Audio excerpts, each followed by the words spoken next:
We're studying Srimad Bhagavatam, Canto 3, Chapter 9, entitled Brahma's Prayers for Creative Energy, Text 15.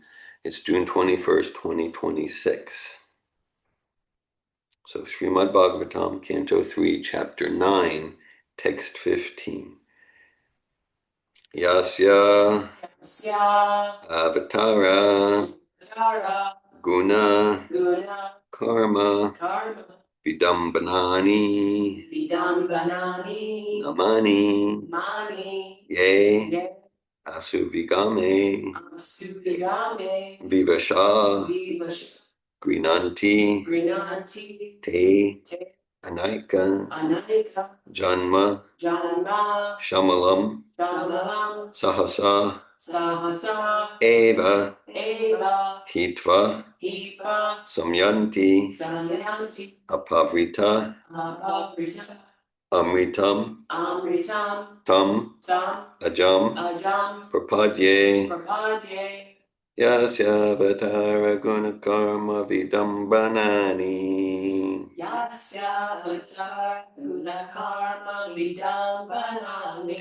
Namani Yesu Vigame Vivasha Grinanti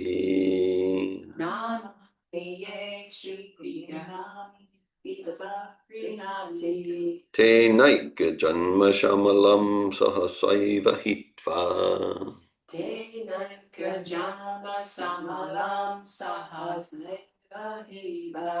Samyantya Vritam Tamaham Tamajam Prapadye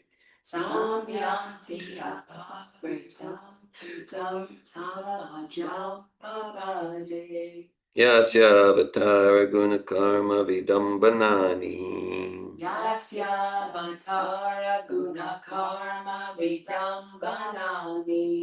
Namani Yesu Vigame Vivasha Grinanti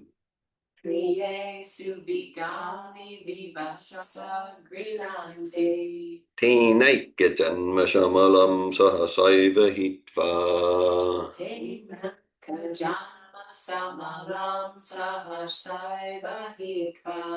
Samyantya Pavitamitam Tam Ajam Prapadye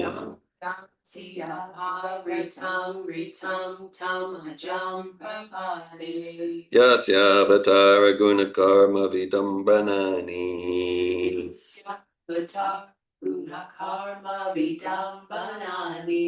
Namani Yesu Vigame Vivasha Grinanti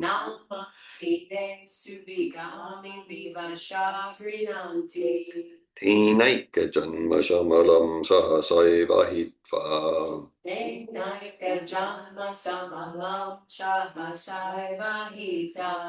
Samyantya Pavitamitam Tamajam Prapadye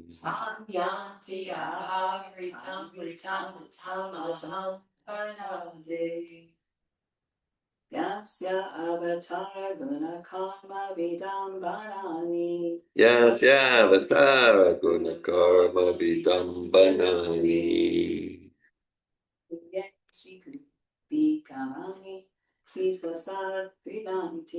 Namani Yesu Vigame Vivasha Grinanti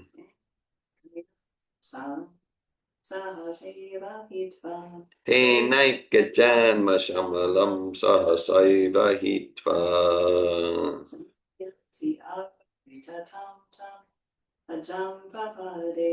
Samyantya Pavitamitam Tamajam Prapadye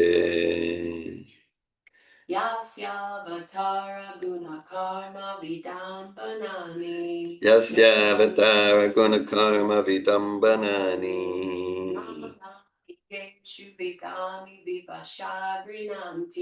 Namani Yesu Vigame Vivasha Grinanti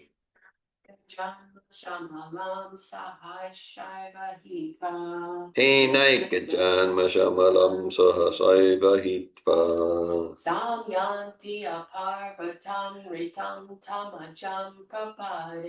Samyantya Pavitamitam Tamajam Prapadye Hare Krishna. We're studying Srimad Bhagavatam, Canto 3, Chapter 9, Text 15.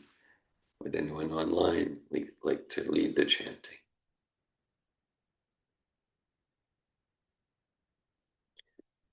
We'll look at the word meanings. Yasya. Yasya. Whose.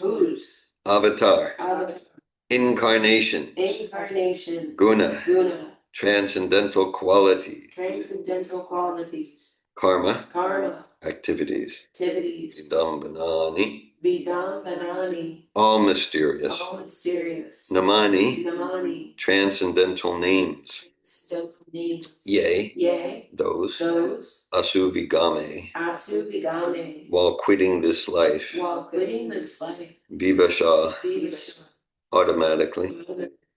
Grinanti. Grinanti. Invoke. Invoke. Te. They. Anaika. Many. Janma. Births. Shamalam. Accumulated sins. Sahasa. Immediately. Eva. Certainly. Hitva. Giving up. Samyanti.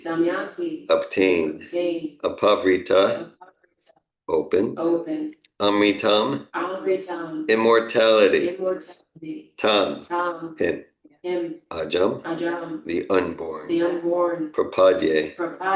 I take shelter. Translation. Let me take shelter of the lotus feet of him whose incarnations, qualities, and activities are mysterious imitations of worldly affairs. One who invokes his transcendental names, even unconsciously at the time he quits this life, is certainly washed immediately of the sins of many, many births and attains him without fail. Hare Krishna. Purport by His Divine Grace A.C. Bhaktivedanta Swami Srila Prabhupada. The activities of the incarnations of the Supreme Personality of Godhead are a kind of imitation of the activities going on in the material world.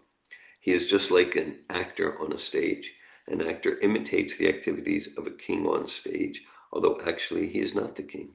Similarly, when the Lord incarnates, he imitates parts with which he has nothing to do. In Bhagavad Gita, chapter 4, text 14, it is said that the Lord has nothing to do with the activities in which he is supposedly engaged. Namam karmani limpanti name karma pale spriha. The Lord is omnipotent. Simply by his will, he can perform anything and everything. When the Lord appeared as Lord Krishna, he played the part of the son of Yashoda and Nanda, and he lifted the Govardhan hill, although lifting a hill is not his concern. He can lift millions of Govardhan hills by his simple desire. He does not need to lift it with his hand, but he imitates the ordinary living entity by this lifting, and at the same time he exhibits his supernatural power. Thus his name is chanted as the lifter of Govardhan Hill or Sri Govardhana Dari. Therefore, his acts and his incarnations and his partiality to the devotees are all imitations only, just like the stage makeup of an expert dramatical player. His acts in that capacity, however, are all omnipotent, and the remembrance of such activities of the incarnations of the Supreme Personality of Godhead is as powerful as the Lord himself. Ajamil remembered the holy name of the Lord, Narayan, by merely calling the name of his son Narayan, and that gave him a complete opportunity to achieve the highest perfection of life. Srimad Bhagavatam, Canto 3, Chapter 9, Text 15. Yasya vatara guna karma vidambanani namani yesu vigame vivasha grinanti te naika janma shamalam sahasaiva hitva sam yantyapa ritam tamajam prapadye. Let me take shelter of the lotus feet of him whose incarnations, qualities, and activities are mysterious imitations of worldly affairs. One who invokes his transcendental names, even unconsciously, at the time he quits this life, is certainly washed immediately of the sins of many, many births and attains him without fail. Hare Krishna. Okay. Hare Krishna. Right, so it talks about one who invokes his transcendental names, even unconsciously, at the time he quits this life, is certainly washed immediately of the sins of many, many births and attains him without fail. So this is talking about the change of body, commonly called death, as we often like to emphasize, following the spirit of Srila Prabhupada and the content of Srila Prabhupada. In a sense, the body's always dead. It's made of dead matter, just like this cushion or the wallpaper or something like that. But it appears alive because the spirit soul is inside. And still, there's a change of body that we call death. Sometimes, some have expressed, if I think back over the 46 years, sometimes we say, oh, this whole Krishna consciousness, Hare Krishnas. Again, like I'll tend not to identify. I don't regard myself as a Hare Krishna, because that could become like an upadi, like I'm this. I root for this football team or that football team, rather. I endeavor to practice a timeless science of self-realization and God consciousness, called Krishna consciousness or Bhakti Yoga. But anyhow, sometimes Krishna consciousness is accused of having some sort of morbid fascination with death. Like, what's with you people? You're always talking about death. What about life? What about life? So like we've heard that criticism leveled because like can't go very far in Prabhupada's books without death. Like it's there, And so, okay. So it's not a morbid fascination. It is accepting the understanding the context. I mean, we sometimes in different software programs we talk about 16 elements of the material context, and the central one is death. The central one is death. There's birth, death, old age, disease. Old age, disease. They're just kind of like warning signals. Guess what's coming? Guess what's coming? Okay, yeah. And similarly, like so cheating and eating, sleeping, mating, defending, and yes, so and miseries from the mind and body, and okay, but the central one is death, and the nature of the kanta hastani sastanam apadidam chatuspadam matam palguni tatra mahatam jivo jivasya jivanam. The essential reality of this material context is one living entity is food for another. Right?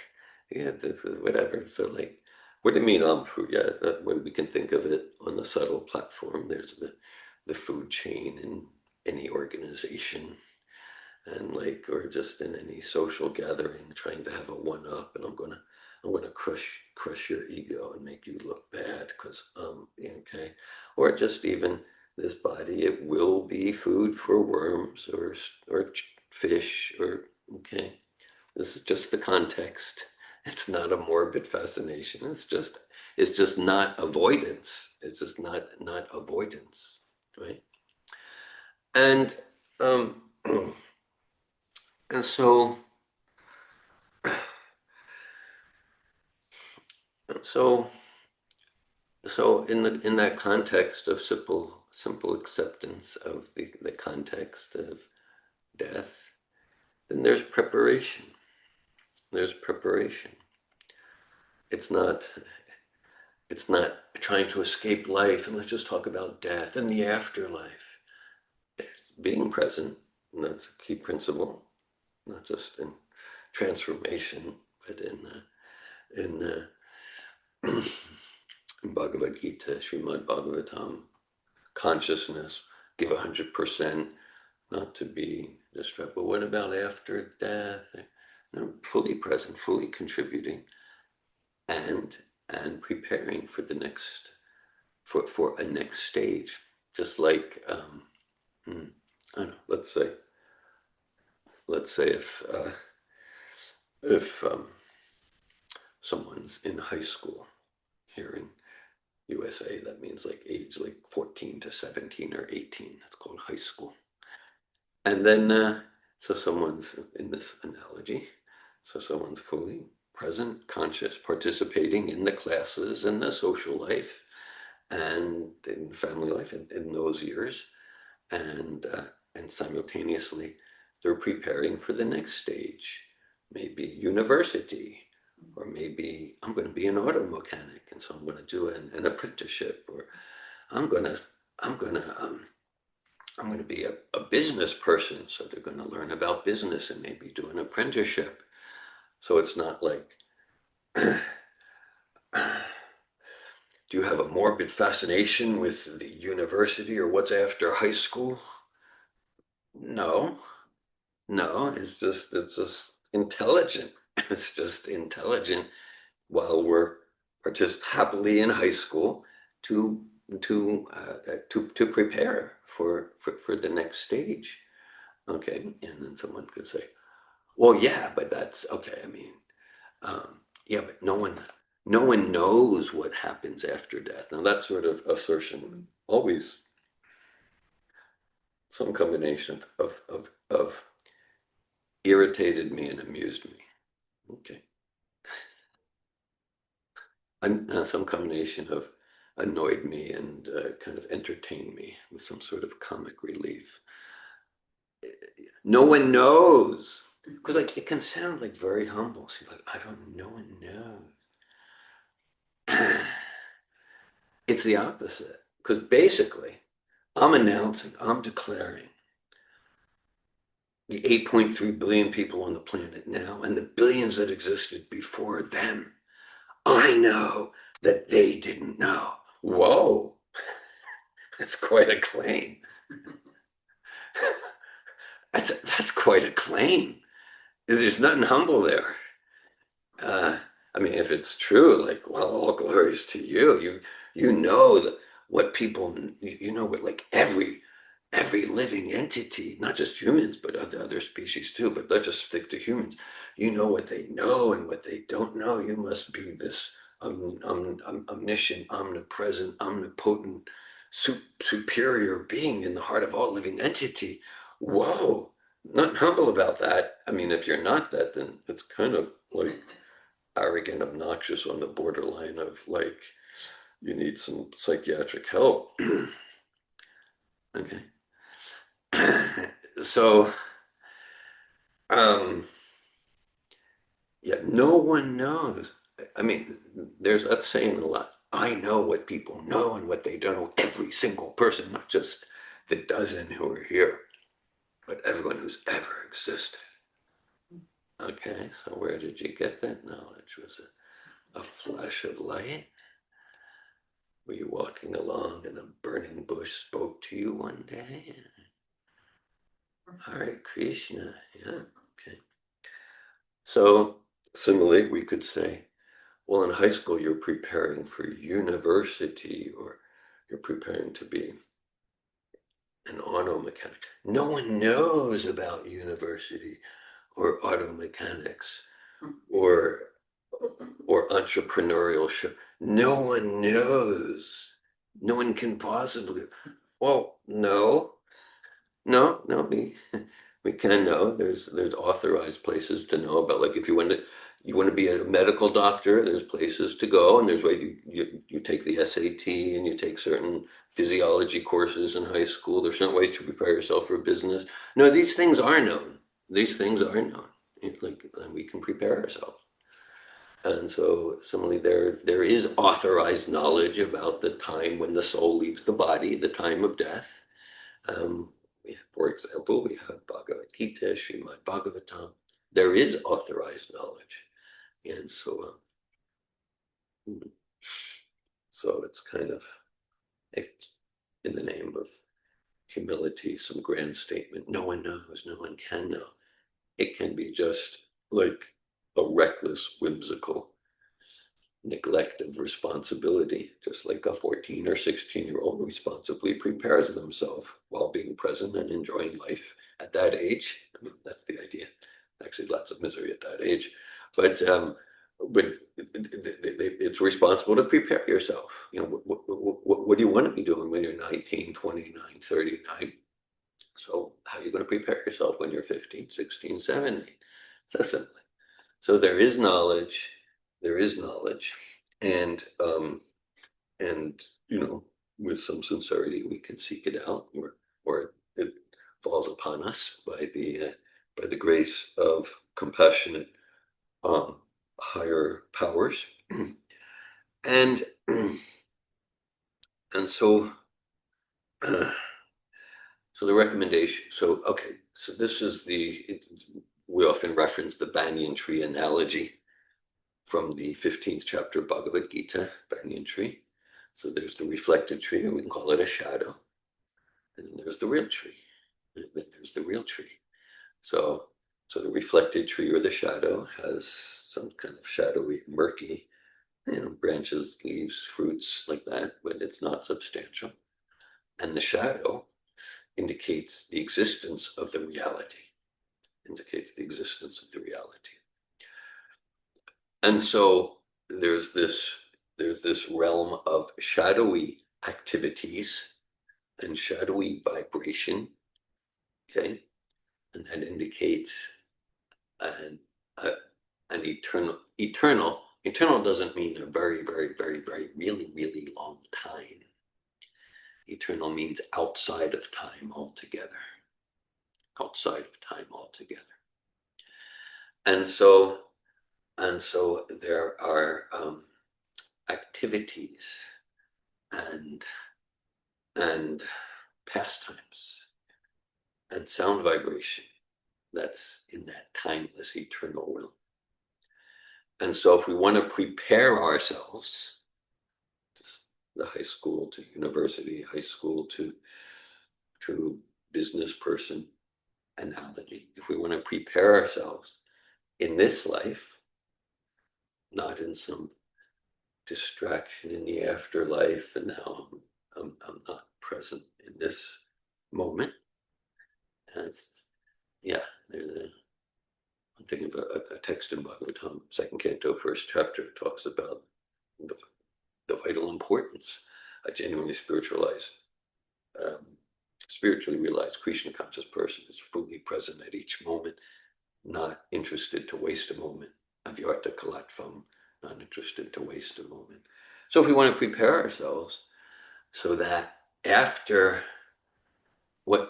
when the soul leaves the body, being like technical about what that means, after death, when the soul leaves this body, and of course in one sense the soul's leaving the body at every moment. We're not in the same body we were in 5 minutes ago, but there's a change of body we call death commonly. When the soul leaves the body, we want to prepare ourselves to not be forced to enter another temporary material body with all of the elements of the material context: birth, death, old age, disease, and miseries from eating and sleeping, and the mind and the body, and the threefold miseries, the fourfold miseries: cheating, mistakes, illusion, limitations. If we want to prepare ourselves to not get that, then this verse and thousands and thousands of other verses focus on how to do that, and how to reclaim and revive and uncover our original spiritual form. In the Bible, the Old Testament Hebrew, God says right there, first chapter of Genesis, B'Tselem Elohim, Bereshit bara Elohim et hashamayim v'et haaretz B'Tselem Elohim. So B'Tselem means in the image of God, so that the human form is like a reflected image of the original form of the Supreme Personality of Godhead. Source must have form if form exists in the effect. That's logic. It's a logical principle. And so, as maybe someone I share sometimes, because I know when I learned some Hebrew growing up from my bar mitzvah, and like that, but it didn't stick with me like conversational Hebrew. But when I went to Israel in '83, I did an Ulpan, Opan means intensive immersion. And then I did an Opan for like 6 months in Arad. It's a town in the desert of the Negev desert, near, not too far from Beersheba. And then I got a lot of immersion. And then when I was living with the devotees in Israel, I was using Hebrew on Sankirtan and like that. My Hebrew became fluent. It's not fluent now because it's almost 40 years. But my Hebrew became fluent, interestingly, when I was living with the Arabs in the Arab villages, Osafia and Ramah. It's interesting because with the Israeli devotees, they all spoke English as a second language and they were fluent. And so I would like do my broken nursery school, kindergarten Hebrew trying to communicate. And they're like, we don't want to bother with this guy. And they would just speak English. So when I was living with the Arabs, almost none of them knew English. I didn't know Arabic, so we had Hebrew as a common second language. So interestingly, living with the Muslims, my Hebrew became fluent to the point where I was like leading Bhagavatam class in Hebrew and things like that. Couldn't do that now, I'm very rusty. So, okay, so in conversational Hebrew, selam means a photocopy. Sometimes Prabhupada uses the word, not this, we use the word facsimile.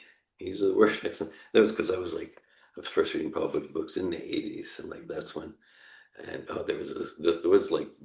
that was very cutting edge technology, the fax, the paper fax. Okay, I mean there was no email in those days, or no websites or like that with the fax. But probably so in the 60s and 70s, Prabhupada was writing about it. So so the human form's like a facsimile. So that this verse kind of goes there. And okay, so a basic connection and progression. Nama Rupa Guna Lila. Nama Rupa Guna Lila. Name, form, quality, pastime. So just like there's name, form, quality, and activities we all have them, and everything in this world has a name, whether it's an object or a person, or some people name their cars or whatever. Name, and then form, and then qualities, and then activities, pastimes. Okay, so then there's the material form, the shadow form, and then there's the original substantial eternal form, that which is existent and has no cessation. And so to prepare ourselves to not be forced to accept another body in the world of illusory name, form, quality, and pastime, what's encouraged here is to immerse ourselves in eternal name, form, quality, and pastime. And generally the name is the entrance. Generally the name is the entrance.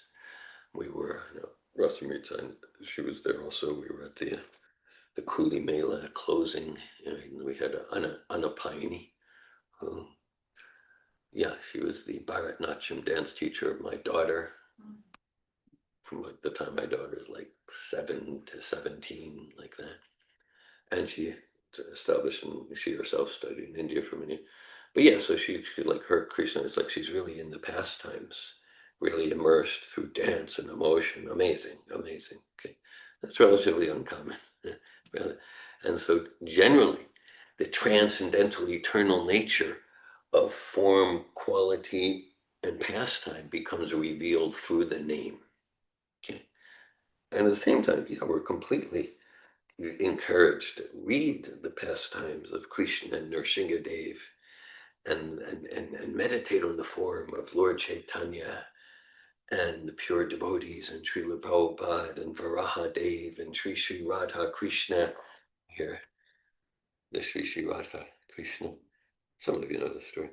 This was about 3 years ago, maybe even 2 years ago, and we had a whole different thing there. We had a Radha Krishna painting, which I guess is in the guest room, and Nitya Gopal Prabhu. He visited, and he just changed it. He was unceremonious. He was unceremonious. There wasn't even like he didn't ask permission. He just did it, and he didn't even look at me. So, but anyhow, so I take it as Bigger than you. yeah. There's some bigger than me moving things. Clearly, I'm not the supreme controller, even in my house. Okay. So,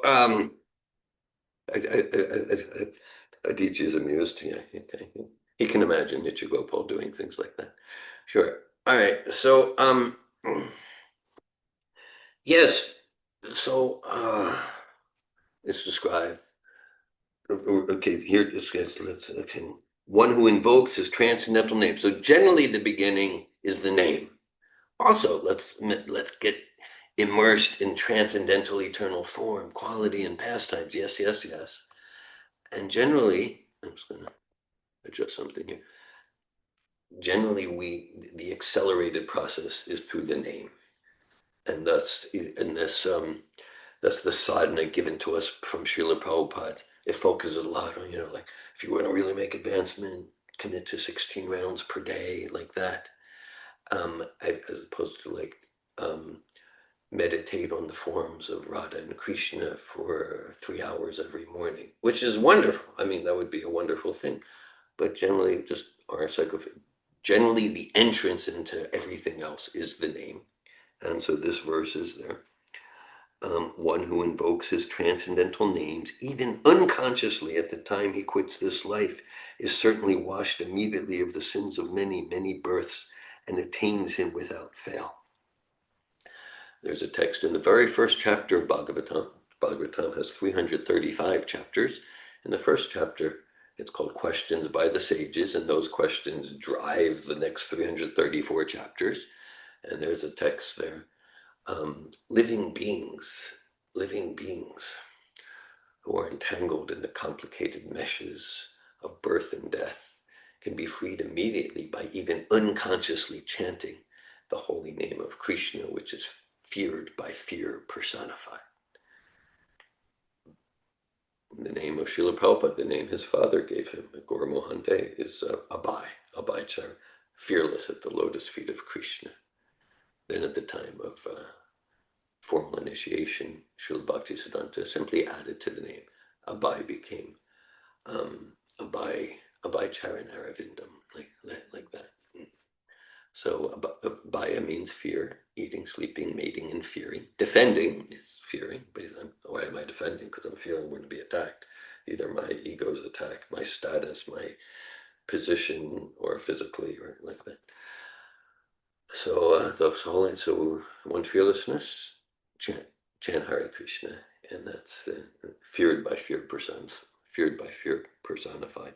We've all experienced that, I trust. That all of the insecurity and anxiety, there's something immediately relieved there. So like that shelter. Mahatmanastramam portadim prakritim ashrita bhajanti nanamana surgatva bhutatim aviyam. That the great souls, the term Mahatma is a term from Sanskrit, Bhagavad Gita, that's become known around the world. The term Mahatma, Bhagavad Gita defines it. Mahatma is one who is taking shelter in the internal energy of Krishna. We've read yesterday, we focused on yesterday, this verse. I'll read the text 14 from yesterday. Let me offer my obeisances unto the supreme transcendence who is eternally distinguished by his internal potency. His indistinguishable impersonal feature is realized by intelligence for self-realization. I offer my obeisances unto him who by his pastimes enjoys the creation, maintenance, and dissolution of the cosmic manifestation.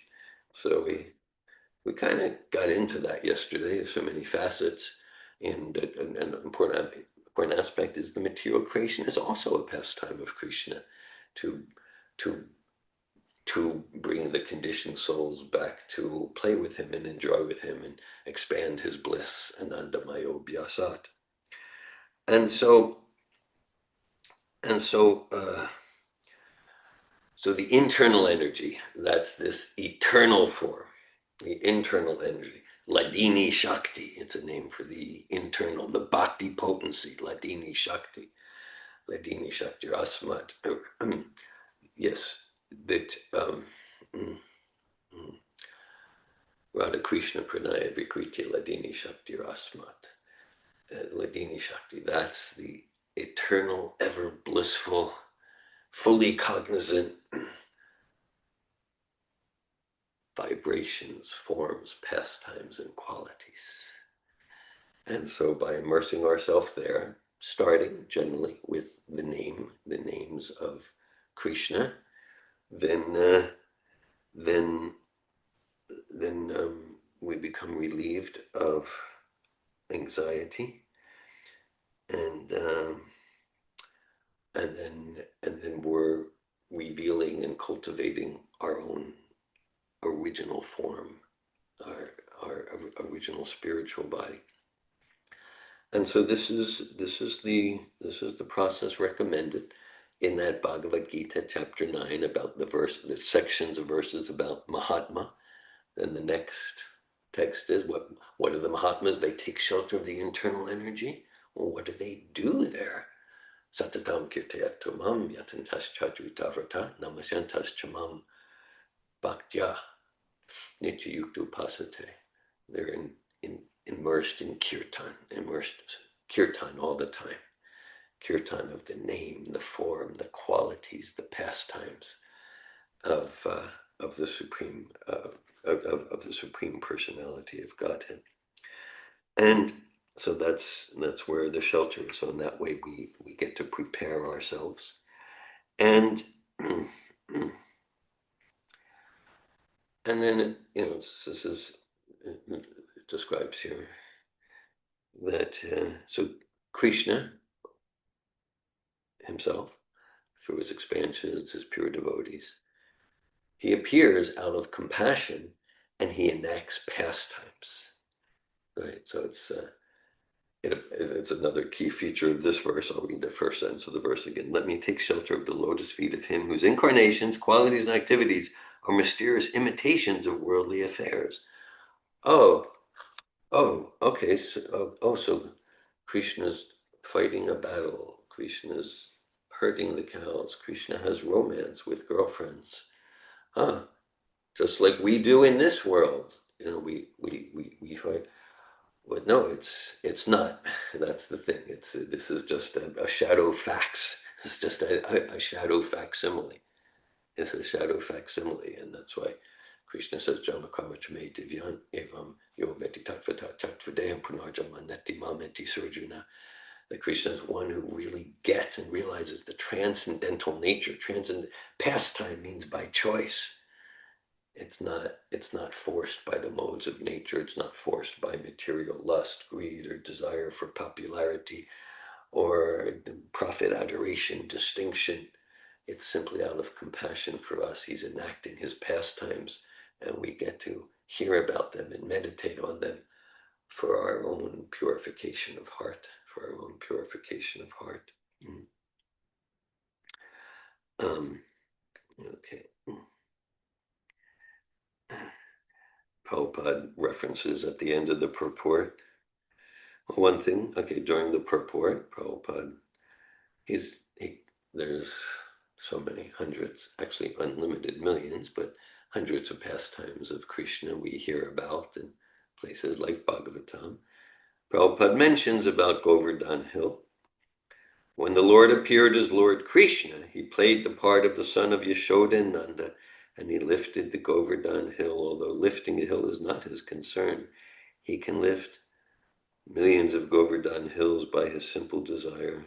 He does not need to lift it with his hand, but he imitates the ordinary living entity by this lifting, and at the same time he exhibits his supernatural power. Thus his name is chanted as the lifter of Govardhan Hill or Sri Govardhana Dari. So just like before the class started, Reina led us in Jaya Radha Madhava. So that's by Srila Bhakti Vinod Thakur. Okay. Such pure devotees, Srila Prabhupada, they're always in transcendental ecstasy.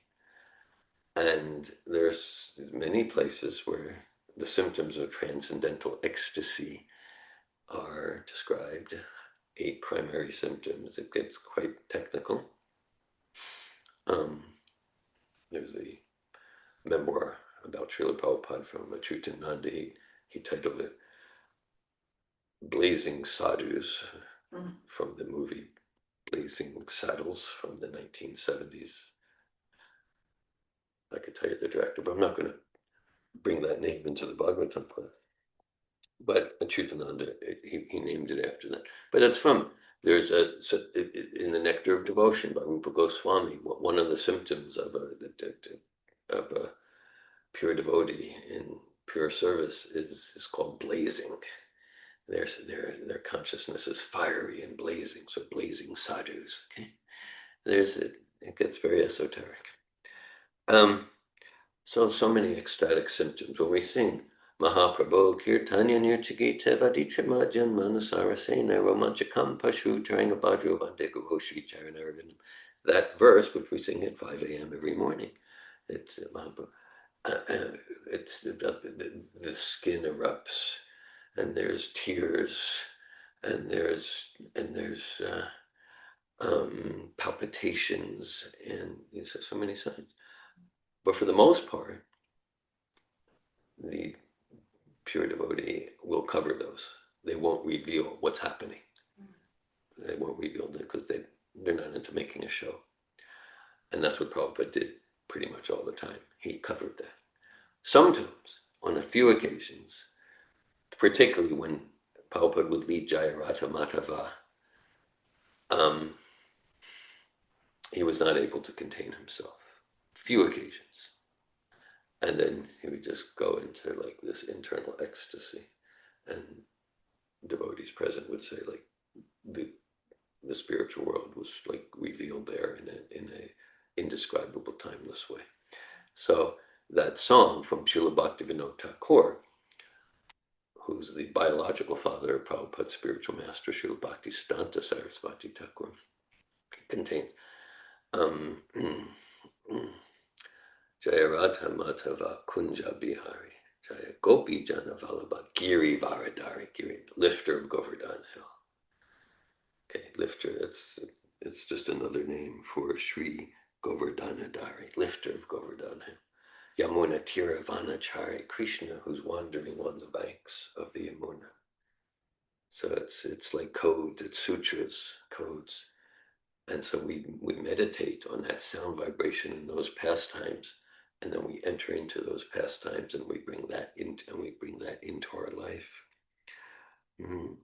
So, and then Prabhupada closes the point, the purport. Ajamil remembered the holy name of the Lord Narayan by merely calling the name of his son Narayan, and that gave him a complete opportunity to achieve the highest perfection of life. Ajamil. So this is okay. So this refers. There's chapters at the beginning of the 6th canto focusing on Ajamil. Prabhupada gives many classes, especially on the first chapter of the 6th canto. And those classes and that first part of 6th canto, it's so much about chanting. It's so much about chanting and the power of chanting. And I think I'm not going to go into the whole biography and history of Ajamil, but if we absorb ourselves in Bhagavatam, if we absorb ourselves in Prabhupada's teachings, we hear a lot about Ajamil. And he wasn't even chanting with pure devotion, but he was a rascal criminal character who he was born in a Brahmin family, but he got attracted to all sorts of things, and he was involved in not following any of the regular principles and stealing and cheating and harming, greed, and like all that stuff. But he happened, because his history was Vaishnava Brahminical, so he named his youngest son Narayan, and so he had an affection for Narayan. And so he would chant Narayan a lot. And at the time of death, he wasn't thinking of like the Supreme Person, but he was just, Narayan, my little son. But then that name, the name of God is so powerful. And that relates to spiritual names at the time of initiation, like that. Mm, yes. Yeah, it was, okay, it's described, Tasmat Bharata Sarvatma Bhagavan Ishvaro Hari. Shotavya Kirtitavyascha Smartavya Chechatapayam. Shukadev Goswami, at the beginning of his teachings, first chapter, second canto, he describes to Maharaj Parikshit, for those who want to be relieved of miseries, really serious to be relieved of miseries, hear, chant, and remember about the name, pastime, form, and qualities of the Supreme Personality of Godhead. And similarly, then Shukadev Goswami goes on, Janmalabha Prapumsam Ante Narayana Smriti. And he says that, the perfection of human life is to be absorbed in the name of Krishna, the Supreme Personality of Godhead, at the time of death. Actually, I was exchanging recently with Ritik. Some of you know Ritik, and he was reflecting on, I tell the story about, when my father left his body. So he said, oh, well, your father, even though he wasn't practicing, but he must have been so sincere, or such an accumulation of pious activities that and somehow I never thought of it, in that, with that type of clarity.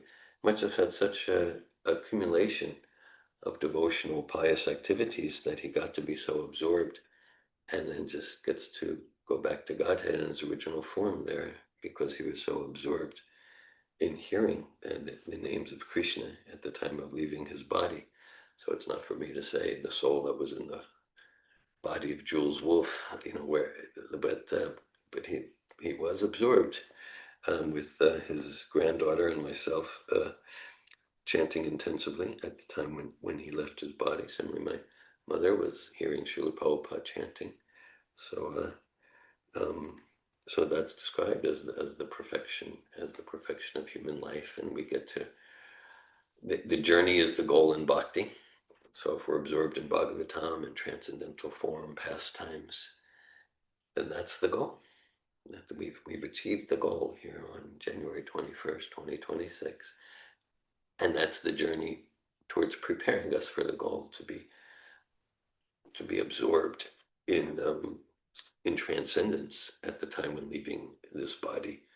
And then we're not forced to take another material body. Janma Mrityu Jaravyadi Dukkha Darshanam. Krishna, that's wisdom, to get the inherent unnaturalness for this glorious spirit soul to be stuck in an embarrassing way in this material body, and the wisdom to live our lives to we're not doing that again.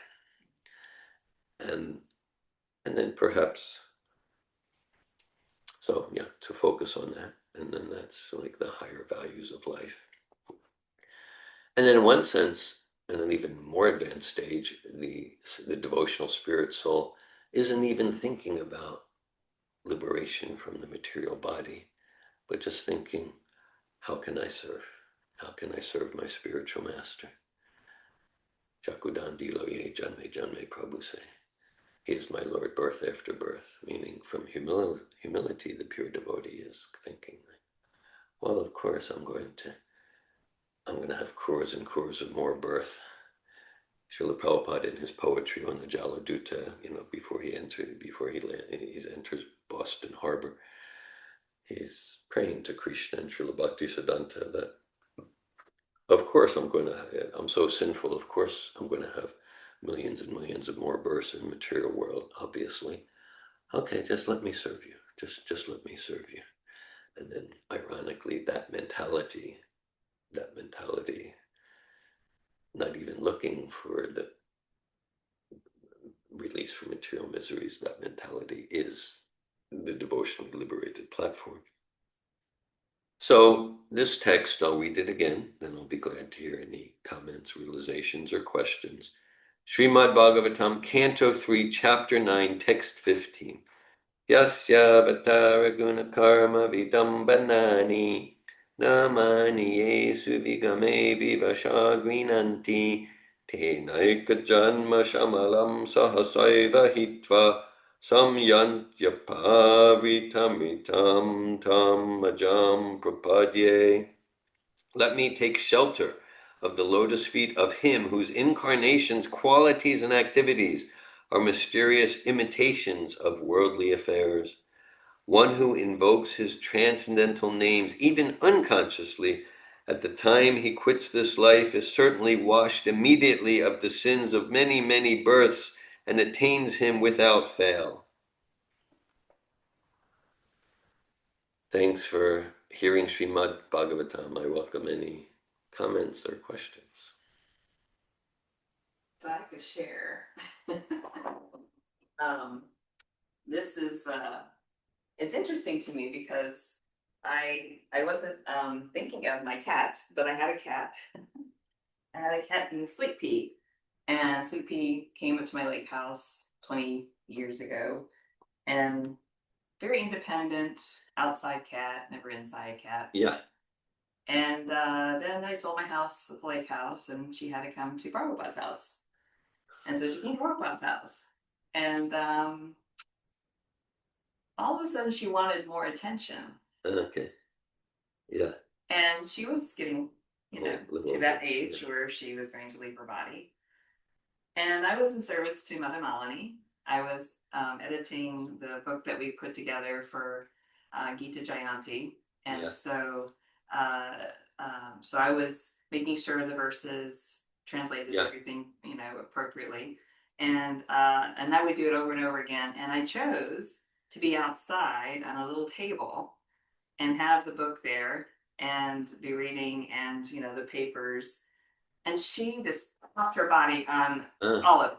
She just wanted her body on it. And I was like, and I didn't shoo her away because I'm like, okay, she wants the sound vibration. She wants this. She's clear. She's very clear. And it was really interesting to me that this living entity who had nothing to do with any human being, really was very independent just for food, water, and did her thing, that she just immersed herself when I was there at Prabhupada's house and was hearing the sound vibrations. And she heard Prabhupada chanting when she left her body too. And I just felt like, so it doesn't matter the living entity. Yeah. It doesn't matter. It doesn't matter the species of the body. Yeah, it doesn't species of the body. I mean, there was just a natural attraction for her. Yeah. That she just became totally immersed. Her last 2 years was at Prabhupada's house. And I was just like really grateful for that because I never even considered that. Yeah. So it's an interesting story, but it's just like so profound to me that she was, so standoffish until that moment in her life. Until the moment she knew it. She was like realizing this verse. Thanks for sharing about Sweet Pea. Yeah. Truly. Thanks for sharing about Sweet Pea. This morning before Japa, we read, as we always read from Prabhupada, this time we read the Maha Mantra purport from the Happenings album. And sometimes, because I've seen versions of that where they edit out some parts, which I'm not criticizing, just as it is, and I can see why they do it, and for certain contexts. But like they'll edit out because it says even a child can take part, even a dog can take part, because Prabhupada says about the chanting like that. But Prabhupada emphasizes like this bhakti, it's transcendental, even to whether we're in Sattva, Rajas, Tamas, transcendental to the age of the body, transcendental to gender transcendental to how one identifies himself politically or religiously. Bhakti, and it's complete and it's transcendental to species. So your true story about Sweet Pea remind me of that. Prabhupada included even a dog can take part, and like because Prabhupada there on 26 Second Avenue, they would be chanting, and the dogs would be like clearly attracted, dancing like that. Thanks for sharing.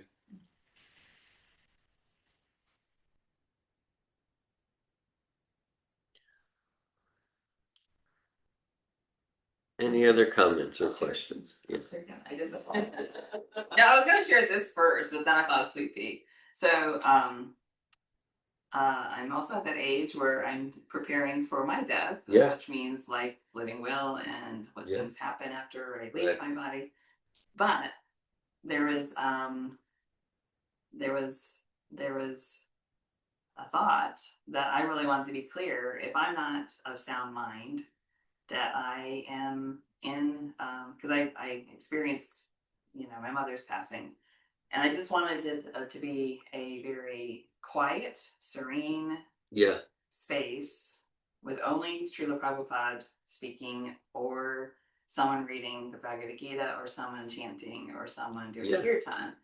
But so I actually put that in my living will. Oh, you put in living will? Because I have family members who aren't practicing when I'm practicing. Yeah, they could. And so I want to honor them to understand what my wishes are, because they may not know. So your family members benefited because you knew what to do at the time of death, but they may not. Yeah. And so I may be with Watchri Priya, or I may not. So we don't know. It could be one of my nephews. Could be, so I just wanted to be clear of what I wanted the space to look like.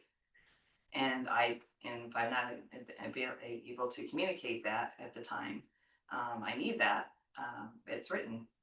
So I just share that because depending on where you are in your family, in your plan for death, preparing for death, what that could look like. So it's not just taking care of the material things, it's taking care of me to make sure that I'm in the environment that I want to be in when I leave my body. Hare Krishna. Thanks for sharing on this again. Yeah, thanks for sharing. It's very relevant. It's philosophical and very relevant. I'm remembering this was maybe, I'm going to say maybe 3-4 years ago, maybe 5. I know there was a member of the community who I know since the early 90s, and this is somewhat of the sad side of what you're sharing. You're sharing a joyful, responsible side, and yes, and just like a member of Prabhupada's movement since the early 70s, a Alatra community, like since I'm here in the early 90s and like that, and then he was like clearly passing away, and I think it was like coma and like that, and it was maybe 2 or 3 hours south of here, maybe Tampa area, and I didn't visit him, but Mother Malini visited him, and so of course Mother Malini was chanting and like that.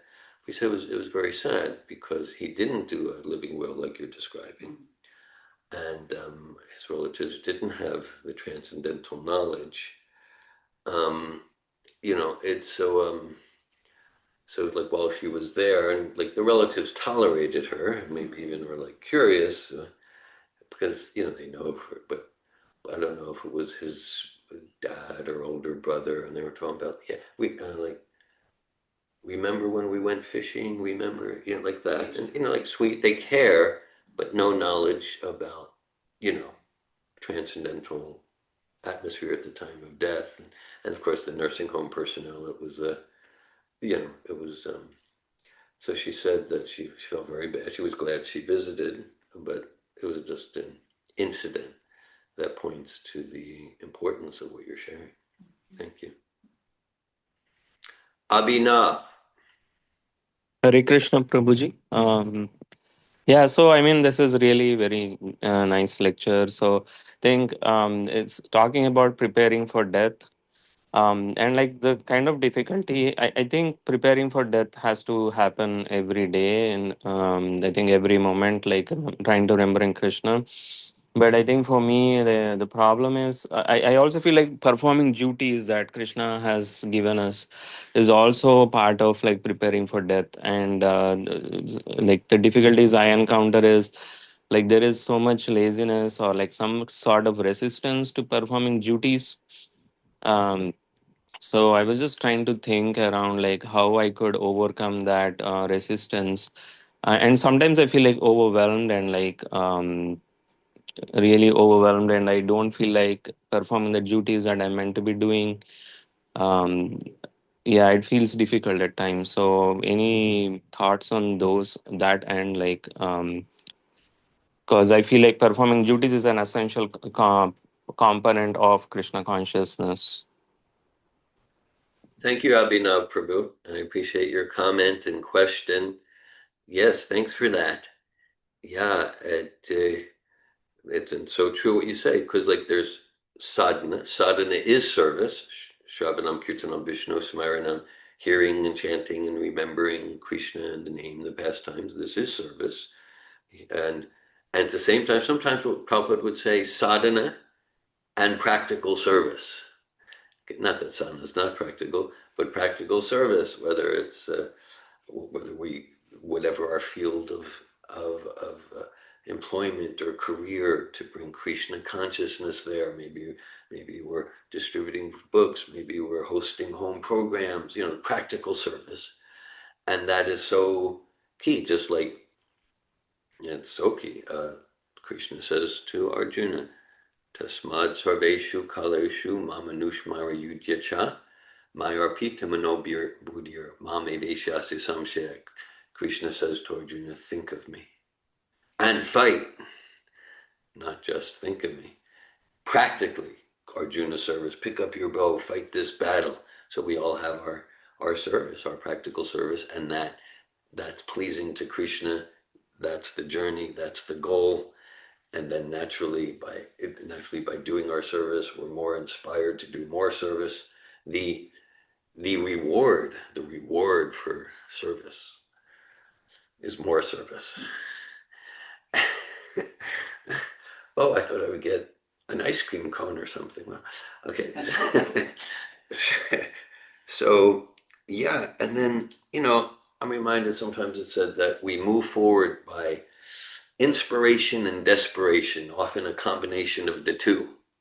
And so I struggle so much with laziness and never do today what I can put off till tomorrow, and sleeping too much, and too much means more than the body needs, and like that. So I personally relate. And then the desperation part can come. Both inspiration and desperation, kind of like if we're conscious of like how much suffering and misery is a material body. And so let that move me. I mentioned earlier in the class, avyarta kalatva means a true devotional heart doesn't want to waste a moment. And it's like, well, just on inspiration, I just want to serve Krishna, I just want to serve Prabhupada. Oh, that's not so true for me. I got other things going on. But through desperation, like, I really don't want to be forced into another material body with all of these embarrassing problems. So let that move me. Let that move me to be more enthusiastic and if today and more efficient with time and effective in my service than I was yesterday. And then the inspiration part, as we progress, there's more and more inspiration. I really do want to contribute to the world and contribute to Prabhupada's mission through this service. Apart from it'll relieve me of suffering, I really do want to make a difference in my field. And then that's the inspiration. So through some combination of inspiration and desperation, we can rise above the sort of laziness you're talking about. And that can be all at once in 1 minute, For most of us, it's generally gradual. That, okay, giving less power to laziness and greed and lust and fear and resentment than I was a year ago. Okay, for most, it's gradual. Doesn't have to be gradual. Thank you, Abhinav. No, no, thank. That's a great way of putting it, right? So I will remember that whenever I feel lazy or some resistance, I will try to use both, like inspiration and desperation. I think for me at this point, that desperation works better than inspiration. So, so thank you for that. Thank you, Abhinav. Hare Krishna.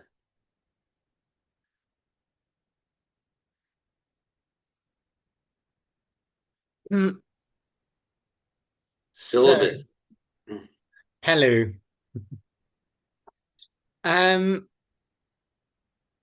even unconsciously. So I spotted that the first time I heard it today when you mentioned it. Hello, ladies. Nice to see you. um, cool. I get to speak to all three of you. Nice. And Aditya. um, okay, so even unconsciously, that doesn't really make sense to me. Um, why it doesn't make sense is the art of living is really the art of dying. I've heard Yes. that before. Yes. So I spend my whole life working on the moment of death so that at the moment of death I can um there is such a strong pull back from, I guess, from karma or from whatever I've immersed myself into for Yeah. all life long, that that I need to work on really the consciousness I want to move towards is what I need to cultivate all life long. And now it is said, even unconsciously, so okay, how about I put a tape of Kirtan by Srila Prabhupada, because that's the best. Okay, I put a tape and then I slit my wrists, and I don't even need to think about anything or do anything, even unconsciously, and it is sufficient. For me, that doesn't make sense considering. Okay. Yeah. Okay. Thanks for sharing. Yeah. Thanks for sharing. You're the kind of thread of logic of your question makes sense to me, and I'll just share my understanding. And you brought in the topic of suicide and like that. Okay. Hmm. Yes. Well, one thing I'll say. Oh, well, there's a few things here. It's I gave the example of Ajamil's described in the sixth canto. So it was sort of like he wasn't like consciously deliberately, I'm going to chant the names of Narayan, and I'm calling for my son, like that. But then, if we follow the pastime, so because he was chanting the names of God at that desperate time, then momentarily after that, he did become conscious, and his devotional consciousness, his Krishna consciousness from earlier in life, awakened. Okay, so I just want to say, like, maybe it started not deliberately, not consciously wanting to chant the names of God, but then that love of Narayan, the personality of Godhead, did awaken in him. Okay, so it's quite a graphic, and it could be seen as like a yes, an unsettling question. You gave the slit the wrist. It's a very good question. So, um, okay. So the principles at play, as I see it, is like so generally, suicide's not recommended because the soul will not die. and what we're tormented by due to our karma or whatever, we're going to take that with us. We're going to take that with us in the next body because we didn't complete that pain and suffering in this body. And so that's one reason why suicide's not recommended. Now, something like, let's say, I don't know if you're a yogi meditating and they can choose the time of leaving their body. That's not suicide, and they can just like go to the Krishna planet or go to the moon planet. It's not suicide in the material sense because they're not forced by lower mode drives to leave. There's the example of, well, pure devotees like Bhishma Dev is described in the ninth chapter of the first canto. He was lying on a bed of arrows. From any medical material explanation, he should have died. But he gave profound philosophical discourse there at the battlefield of Kurukshetra, and then he chose the point to leave his body while meditating on Krishna standing right in front of him. Okay, so that's not suicide, that's conscious choosing when to leave one's body. So now in the slit one's wrist scenario that you depict, well, here's the thing. I don't know how it's going to sound, but yeah, that if someone is killing themselves, yes, have Hare Krishna Maha Mantra playing, have Prabhupada playing. That's going to improve the situation. It might not be the only factor, because supposing, but yeah, that will. So like, if someone's going to commit suicide, not recommended, but if someone's going to do it, have Hare Krishna Maha Mantra from a pure devotee playing. Yeah, that's going to certainly help. And then other factors about where the soul goes could also be,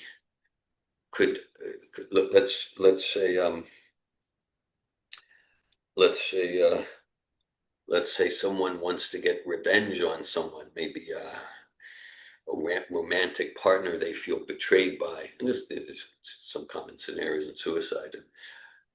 I want her or him to really feel pain. They'll feel terrible because they see I killed myself because of what he did to me. Just give an example. Okay, so I'm saying like maybe there's also in the consciousness, some other stuff going on. So that's going to play a factor too. At the same time, so maybe the 10th time I'm saying, but I'm doing it deliberately. Suicide's not recommended. At the same time, if someone does it and they have whatever their motivations and they have Hare Krishna Kirtan in the background from a pure vibration, pure devotee, then maybe they will be so absorbed in that they won't be forced to get another material body. That's whatever the ultimate result, the Hare Krishna Kirtan in the background, whatever their immersion, that's a transcendentally absolutely good and positive effect. And there might be other things mixed in. Yes, thank you. Other things mixed in. So it's again one of those in the verse. It seems to be absolute, even unconsciously, and it serves, but it serves, and there are other factors. Yes, yes, and this is always what this is often what I'm missing. Oh yeah, this is just, it seems to be absolute, but it's not as absolute as it sounds in that particular verse.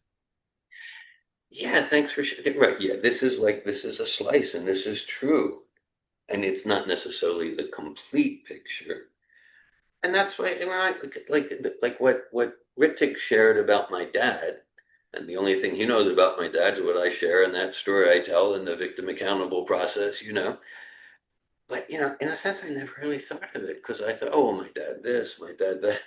But he just said, but I'm like, yeah, maybe, maybe that is the complete picture. And my dad is in a spiritual body eating gulab jamins with Krishna right now. I don't know. You don't know, but that was your intention to support Yeah, him going in that direction. Yes, and I'm 100% sure that myself and especially my daughter being there chanting accelerated his process in that direction. And whether like Rittik suggested, well, I mean, that's complete. His process is complete, and back home, back to Godhead. That I don't know. Hmm. Okay, I've got another question on what you just shared. You're 100% certain. Yeah, And I see that sort of on the same spectrum, on the other end, but the same spectrum as nobody knows what happens after death. So nobody knows what happens after death. So that's one aspect, and I yeah, appreciated what you shared. It's like, sure, how do you know what others know or don't know? Okay, fine. And apart from blind faith in what you're yeah, reading and what yeah, you're studying, how are you 100% sure? yeah. Okay. Well, one thing, me saying I'm 100% sure of something is that that doesn't need to mean anything for anyone else.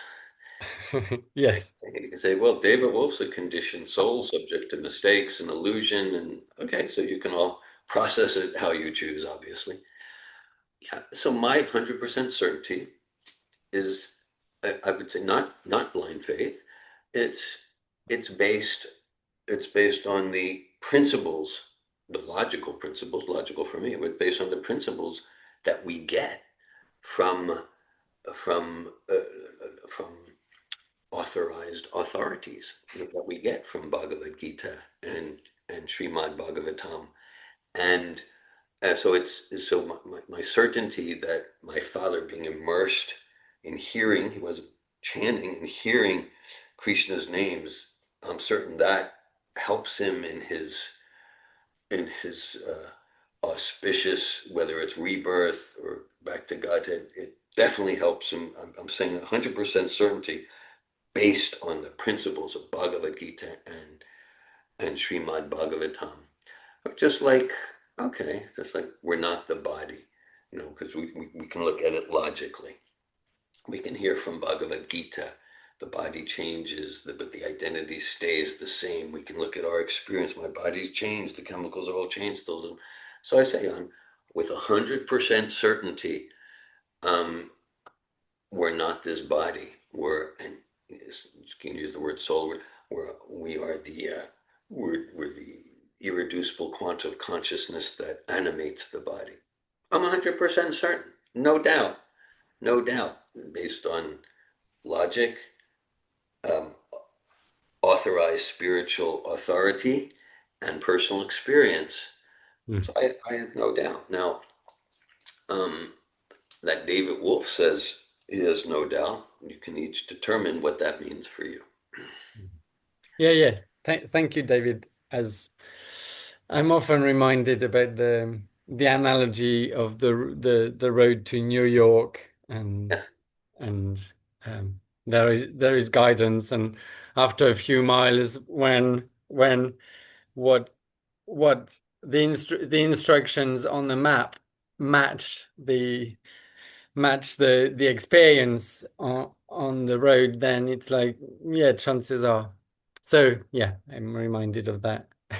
And whilst I've got that in mind, yeah, also because I don't know the map so well, it's like there are things, how does that work? And yes, I'm experimenting.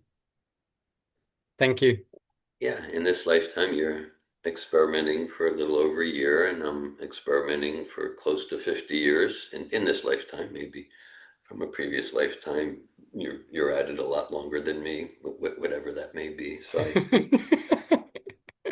I, I appreciate the questions and the discussion. And so for me, I'm fine and good and in my integrity about certain things. I'm 100% certain. Sure, whenever I say I'm 100% certain, I could qualify. Keep in mind, David Wolf's a conditioned soul subject to mistakes and cheating. But I'm not going to say that every time. Sure, sure. And when I have an issue with it, when I'm not sure, then I'll just challenge you again. Thank you, David. Thank you, everyone. Thank you, Sylvan. Abhinav. No, this is, I think, wonderful discussion. Like, this got me some, I remembered some comments around the same topics. So I think one thing I think is being certainty about the holy name, right? So I think that's a big thing I've also been trying to solve. But I think, as you said, like, just whatever we read in Bhagavad Gita makes a lot of sense. Like, it makes complete sense to me that I'm a soul, I'm not this body, and I cannot be like temporary. I must have a permanent existence. All those things make sense to me. That partly gives me like a rational faith, not blind faith. But also, it's also my own self experimentation, self exploration. I keep chanting, and then I see like I'm not the same person like tomorrow. Like, Yeah. it's like, if there is no one person, like, in that name, if I can't feel the love and like the transformation that's coming from that name, like that is, I think, the most potent person I might have ever met.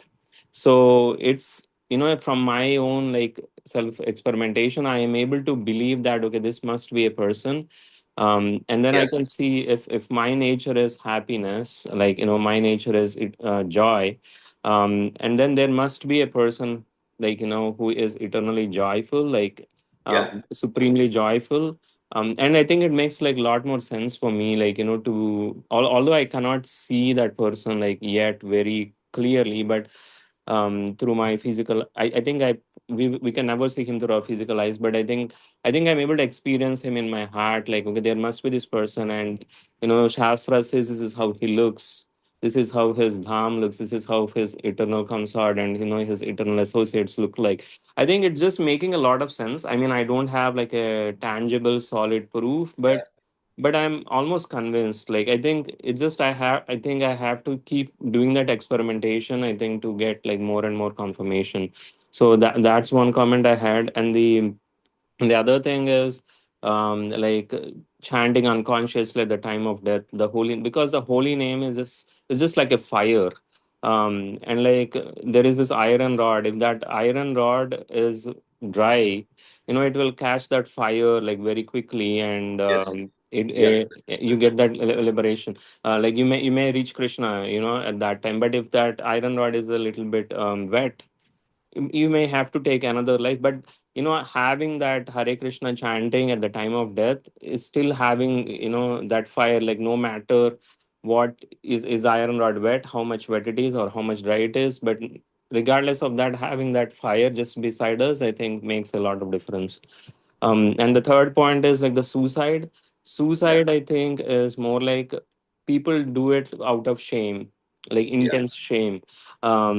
So, but that is quite opposite of like Radharani and Krishna. They are full of love and compassion. So the moment you commit to suicide, you are kind of, driving yourself like opposite to them. So it will only degrade you like much more, right? Because the body that we have is a Krishna prasadam, and we should use it to serve him. And if you are kind of not utilizing that prasadam, and just misusing it, I think that's like the greatest sin one could commit. So those are the three comments that came to my mind. Thank you so much for this discussion. Thank you, Abhinav. Thank you so much. Thanks for your very intelligent philosophical realizations and points. All of them, yeah. Srila Prabhupada so much uses the term science of self-realization. And science, like two pillars of science, one is a logical hypothesis, and the other is an experiment, an experience. Uh, we can, okay, the hypothesis makes sense, but then another part of science is I can go into the laboratory and mix 2 parts hydrogen, 1 part oxygen, and see if I get the same experience, the same results as so many other chemists.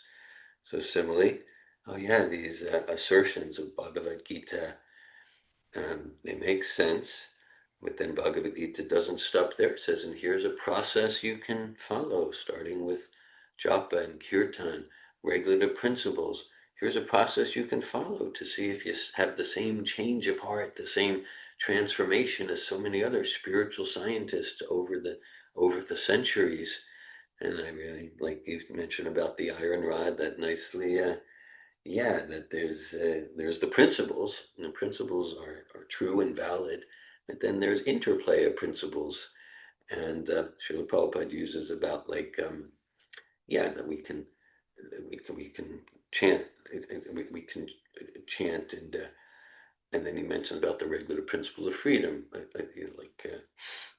no intoxication and no illicit sex and things like that. And he says, like, the chanting's absolute, and it's absolutely powerful, and it's transcendental. But he gives the example, just like you gave, Abhinav. But let's say if we have some wood, and it's dry wood, then it's going to just a spark of flame ignites into fire. But if the wood's wet, and so the spark of flame, that's the Hare Krishna Maha Mantra, or any names of God. But if the wood's wet, the heat, the fire will still have an effect, and the fire is always pure hot fire. The fire is not contaminated. But if someone's not following the regular principles, it's like the wood. It's like the wood is wet. It's like the wood is wet, and then it's going to take longer. It's going to take longer. It's going to heat up. The fire will still have effect. So, same principle at the time of the soul leaving the body. Hare Krishna Maha Mantra could be there, and if the wood is dry, then full effect manifest like that. And what you shared about the suicide, because that's the thing. It's like if someone's committing suicide, and there's this shame, lower mode stuff. I just want to avoid misery, because here's the thing: it's not magic. I mean, it is magic. Everything's magic, in one sense, like, because nothing's reduced to reductionism, and determinism, and mechanistic laws. I mean, in one sense, the fact that I'm speaking is, I don't know how it works, that my tongue, I mean, in a sense, everything's magic, mystical in one sense. Krishna's Yogeshvara, the supreme mystic. But it's not magic, like, oh, you chant it, you go back to God. What's that mean? To go back to Godhead, to get one's spiritual body. It means there's no desire other than to serve Radha and Krishna with full loving enthusiasm. So, and Nityasuddha Krishna Prema Sajika Bunoi Sharvanani Shuddha Chitte Kare Udai. So that love of Krishna is in the heart of all living entities. And through this chanting and this whole process of bhakti yoga, that love naturally awakens. But at the same time, if we're attached to other desires or shame, I want to disappear, then basically we're not going to get our spiritual body fully revived unless or until we're connected with that pure, unadulterated spiritual desire to serve Sri Sri Radha and Krishna and their pure devotees. And so if we're immersed in shame and that sort of thing, well, that's the opposite. Shame derives its power from being unspeakable and wanting to hide and not fully share ourselves. Thank you, Abhinav. Beautiful points.